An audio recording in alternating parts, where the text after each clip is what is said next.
Hello and welcome back to the Reapers. So we're in our beautiful Mig-15 and today is the startup procedure. So I've got my canopy open. Stahl, let's talk us through how we start this baby up. You start by looking at your right circuit breaker panel, the one that's partially hidden. Oh, little joy. This will be fun. In the front row, the center one is your generator switch. You will flip that on. Done. And then you'll call your ground crew and ask for ground power because this version of the Mig-15 cannot start itself up otherwise. Roger, so I've pressed that. For me it's hashtag, for other people it is tilde sign or whatever you call it. But that so it calls this up. I'm going to go F8 for ground crew. I'm going to go ground electric power, is it? Exactly. And then just F2 and F1 for on. Okay, turned it on. What now? Alright, then you're going to go to the second row and you're going to flick all of those forward. Was it just 4 of them, did you say, or just 3 of them? No, there's 3 of them. There's 4 in the 2 bottom rows. Roger, so trim is on, AGK is on, radio is on. Exactly. And then you go to the third row and you're going to love this because you'll just have to flick the 2 on the right side on. Thank God. Which is your arc and your radio altimeter. Oh, hang on, the ones that are hidden? Yes. Right, one... Well, you can flick them, but just using a dual tips. Yeah, I just found that. Done. Still that battery on, Charlie, are you sure this is right? Yeah, the battery comes later on. Okay. It doesn't have enough power. That's the reason why this version can't start itself up. Later production versions actually had a second battery which allowed them to do this stuff without ground power. Roger. Next. So before we start the engine, we should probably close the canopy. So if you turn around about 2 or 3 o'clock and then look up, you see a big black knob that should close your canopy. Done. Do I need to lock it somehow? Yes. If you look next to your right hip, you know, the colorful valve, you just flick that until you're at least in the blue section with the little pointer. But you can be all the way up as well, it doesn't matter, it's just a question of air temperature. Okay, we have pressurized into blue. And while we're at that, you'll also want to open your oxygen valve, which is right opposite of that, next to your left thigh. The big grey valve, you want to scroll that all the way down. Oh God, hang on. The grey one. Is this the one that is called oxygen supply valve? Exactly. I want to... You say down, but do you mean turn clockwise or anti-clockwise? It's anti-clockwise. Right. Whee! Okay, done. Then you're going to have a look at your left circuit breaker panel. Yep. You see 5 switches there surrounding a green light. You will want the top left one, the bottom left one, the center one, and the bottom right one, not the front right one.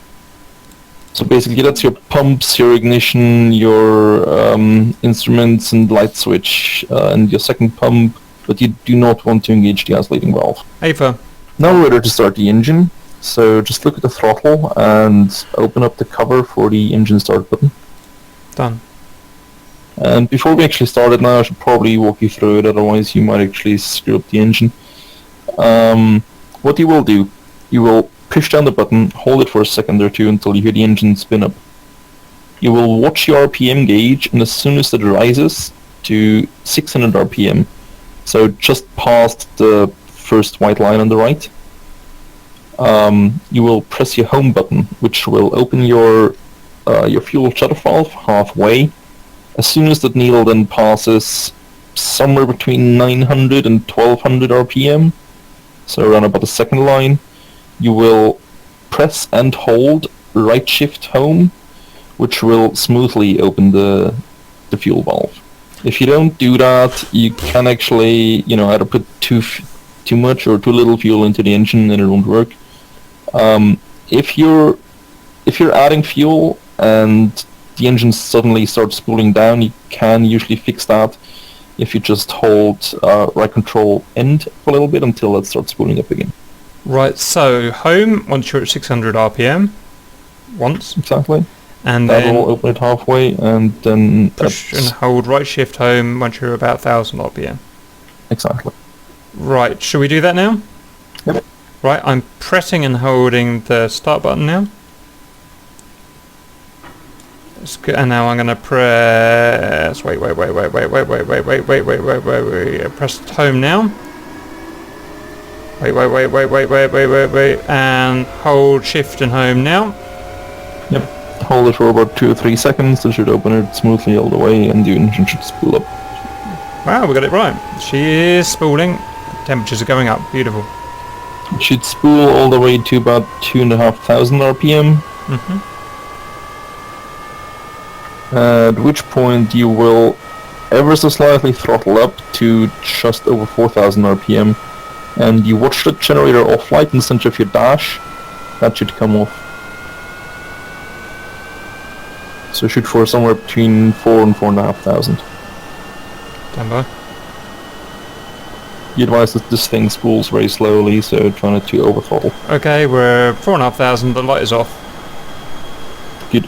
One thing to mention about the throttle, actually, you're not supposed to move that too quickly. I think it's kind of like the Mustang in that way. Oh, give me strength, God. This thing is like a fucking... Right, carry on.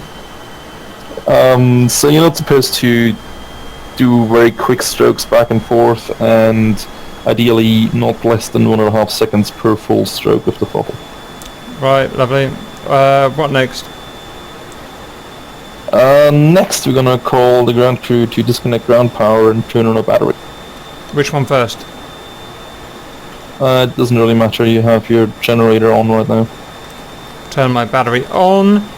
Okay, ground crew off. Okay, that's that done. Alright, so we want to turn on our radar altimeter. It's in the bottom left of the dash. There is a little on switch you just click. Done.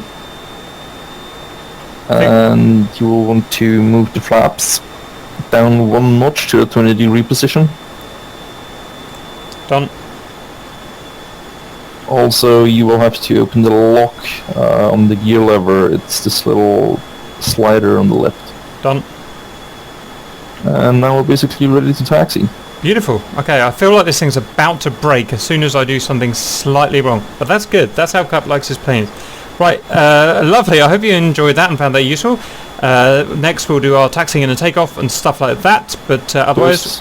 Yes? One thing I would like to still mention. The startup we just did is bare bones, so there's no weapons active, no nothing. What you can do, when you're at the circuit breaker panel in the beginning, you can just say, alright, screw it, I'm lazy, I'll flick all the switches, except for the battery one, and then turn the battery on later on as we did.